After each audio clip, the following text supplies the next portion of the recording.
A jet ski crash that injured a child over the weekend is prompting officials to highlight boat safety. I'm Glenn Kittle. We'll tell you about that coming up on Fox 61. Good Monday morning. Better get ready for another hot one. We are going to have it. We hope you had a great weekend, and thanks for starting off your new week here with us. I'm Erica Arias. And I'm Bridget Buerlo. Yeah, I hope you had a great weekend and a chance to get outside, especially yesterday. And the warm weather is sticking around, right, Matt? Yeah, we got a nice little warm, if not hot streak going on. We get to 90 today. The likelihood of a heat wave already mid-May. Looking pretty good. We'll talk about that coming up. Good morning to you. Nice to have you on this Monday. Hope you made the most out of the warm weather this weekend. It felt great, especially Saturday. Yesterday was no slouch either, but the numbers definitely up there. Summer streak starting the week with numbers near 90 degrees yesterday briefly, today briefly, and definitely tomorrow and Wednesday. That could be our first heat wave. If we don't get to 90 today, it won't be official, though. Keep that in mind. Not that you're going to care. It's still going to be hot out there. Spring does return in the 7-day. We'll talk about that coming up. Live look at Hartford. Beautiful start to the day on this Monday with a lot of sunshine out there and no issues on the cloud and radar combo, nor will there be. Thunderstorms approaching Burlington, Vermont. They're staying way up to the north. Our temperatures are pretty warm out of the gate. From 56 in Torrington up to 61 in Chester and Waterbury. There's another 56 in Groton, 60 degrees right now in Hartford, on the way up to the upper 80s. And like yesterday, we may very well tickle 90 officially at the airport for a moment or two. A tickle is all you need for an official heat wave. You get to 93 days in a row, you got it. Yesterday we had it. Tomorrow we'll have it.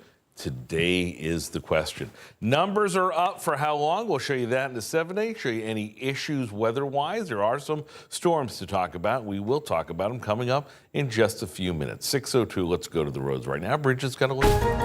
All right, Matt, let's take a look at drive times for you. Hartford to Waterbury looking great at 28 minutes, at 67 miles per hour. That's along 84 West. Elsewhere looking good. Checking out New Haven now. New Haven to Bridgeport, only 21 minutes along 95 South. Fairfield starting to see a bit of a slowdown. Trumbull to Westport, going to set you back 20 minutes on the Merritt. And Bridgeport to Fairfield, 11 minutes along 95 South. Other issues to note, Rocky Hill, the ferry is closed if you take that due to high water right now.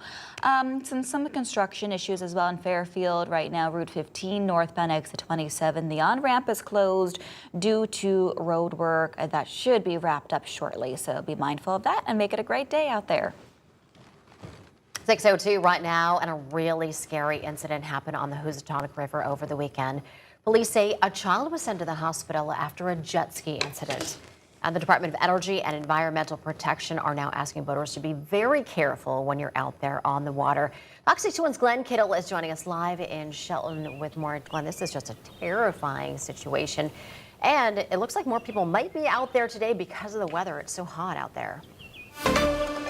Good morning, Erica. Yeah, and it's definitely important to note that people should be safe while they're out there on their jet skis or boats. We'll get to that in just a second there. But the incident that happened on Sunday on the Housatonic River in Shelton at Indian Wells State Park, we're told that somebody was riding a jet ski and fell off. That jet ski ended up keeping on going, barreling up onto the shore and getting caught up on a kid underneath it. We're told that they were sent to the hospital to get checked up on, but only had some minor injuries. So it looks like everything's okay on that front. But the Connecticut Department of Energy and Environmental Protection is emphasizing boat safety for Boat Safety Week, which goes from May 16th until the 23rd.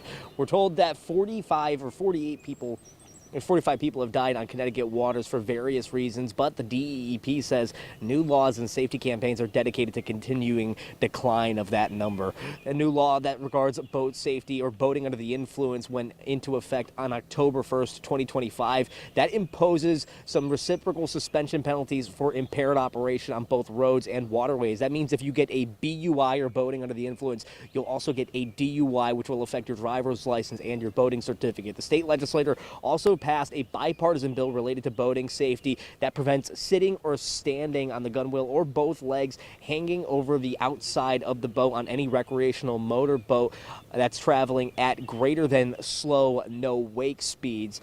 That bill is just waiting for the governor's signature. Now, there are some boating tips and some safety tips from DEEP that they want you to know about. They're telling folks to always wear a life jacket, check your safety equipment, avoid alcohol, especially on these hot summer months, because any of that motion that's going on in the boat paired with the heat from the sun can increase the intensity of the effects of alcohol and drugs, which can quickly impair that coordination and judgment, and also get a vessel safety check. Starting on Memorial Day weekend and throughout the summer, deep seasonal employees will be deployed at all or many state boat launches, and they'll provide a vessel safety check free of charge. Now, as the jet skis crash on Sunday, we're told that NCON is going to be investigating that, so hopefully we get some more information on what exactly happened there in the coming days. But for right now, live in Shelton, Glen Kittle, Fox 61.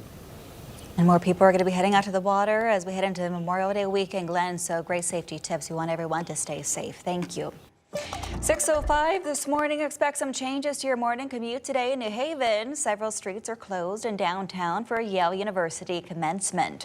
Starting at 8 this morning and until around noontime, College Street between Chapel and Grove Streets will be closed.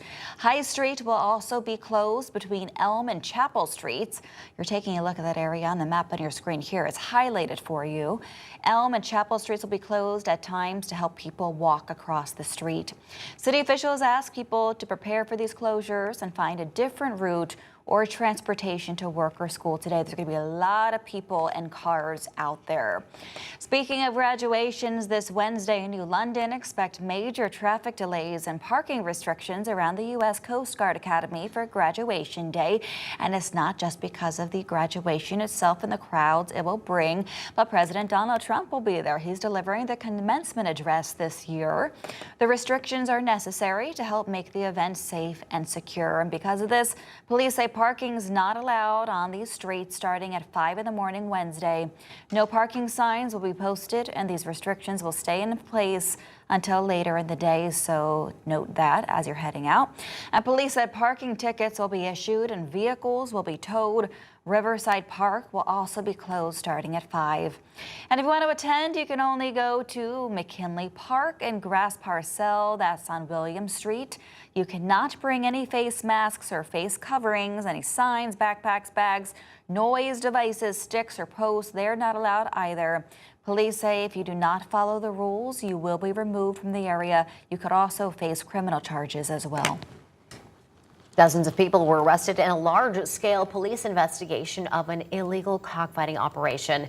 Fox 61's Priscilla Meza is in Tallinn with what we know, and she also has more on what neighbors are saying. What neighbors thought was just a quiet, secluded area turned out to be the site of what officials are calling a large-scale illegal operation. Town leaders say this was the result of an ongoing investigation. Connecticut State Police, along with the Department of Agriculture and the Tallinn Fire Department, assisted with the operation on this dormant quarry off Mountain Spring Road in Tallinn. Dozens of people were arrested, with 50 or more now facing charges under Connecticut's animal cruelty laws. Authorities say hundreds of birds were found on the property, along with significant evidence tied to the investigation. Oh, well, we're just passing by. We know a few people. I guess they're some chicken fighting in there. It's pretty crazy. It's in our hometown, you know. For people who live in the area, the discovery is both shocking and unsettling. We pass by here every day, wouldn't know this is going on. Others say the investigation is raising new concerns about safety in a place they once thought was quiet. You never know what's going on around. And nowadays, I've been living in this town for years, and you just don't know. I don't know. It's baffling to me. Gochi says even simple routines are now being second-guessed. We fish all the time over here. So now I'm like, well, is it safe? So the kids wanted me to drop them off today, and I was like, no, we'll go together. So yeah, because you never know. Town officials say operations like this are extremely rare, but are making one thing clear. Tallinn is not a place where this kind of activity will be tolerated. They also addressed rumors circulating online confirming the operation had no connection to ICE or MS-13. Officials say more details, including the full scope of charges, are expected to be released in the coming days. In Tallinn, Priscilla Meza, Fox 61. Waterbury police say 18-year-old Luis Cicerno Fletes died in a crash early Sunday morning. Now, this happened at the intersection of Chase Avenue and Hill Street just before 1 a.m. Officers say 5 others were also hurt. Some shoppers who were near the crash site say this area is known for accidents because the intersection Due to the area, the people always speeding, the bushes in the way. It's common. It's happened regularly on a regular day basis. Got to be a better way that they can come up with or to try to fix this problem. Waterbury police say this is an active investigation. They're hoping that anyone who saw the crash will please come forward. Happening today, talks are expected to resume to end the worker strike for the Long Island Railroad after causing chaos for commuters. For now, train service has been suspended. About 250,000 people who rely on the railroad to get to work every day are being impacted by this. 4 unions representing about half of the railroad's workforce have been in contract talks for nearly 3 years. We didn't want to come to this. These are people, our neighbors, people who live in our communities. But unfortunately, we're here, and it's the MTA's strike. It's up to them how long the strike goes on, really. It's their decision. We're not locking them out. They're deciding to go on strike.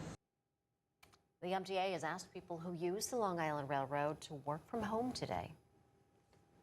6:11 now. 2 fighter jets crashed during an air show in Idaho yesterday, and the 4 airmen involved in the crash, they were able to eject safely, so they are okay this morning. But my goodness, how scary. Oh, check it out there. That's them ejecting there. It happened around 2 miles from Mountain Home Air Force Base. Organizers called off the air show following the incident. Thankfully, they had time to eject.